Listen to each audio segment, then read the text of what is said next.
Hello and welcome to the first week of Business Economics. The first chapter is designed to introduce students to the basic concepts of economics and to review what I think are 7 key principles. 1. People face trade-offs. 2. The cost of something is what you have to give up to get it. 3. Rational people think at the margin. 4. People respond to incentives. 5. Trade can make everyone better off. 6. Markets are usually a good way of organising economic activity.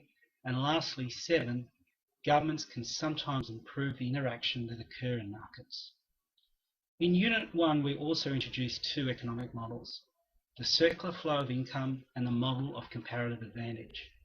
The circular flow of income looks at how an economy works. It's an overview of the movement of money and real variables between households and firms and the impact of injections and withdrawals. National income, output and expenditure are generated by the activities of the 2 most vital parts of an economy, its households and its firms, as they engage in mutually beneficial exchange.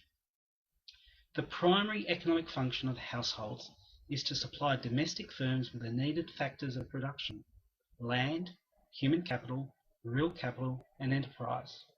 Land is supplied by landowners, human capital by labour, real capital by capital owners, and enterprise is provided by entrepreneurs. Entrepreneurs combine the other 3 factors and bear the risk associated with production. The primary function of firms is to supply private goods and services to domestic households and firms and to households and firms abroad.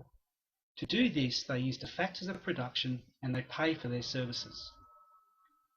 One of the most powerful and straightforward economic concepts is that of comparative advantage.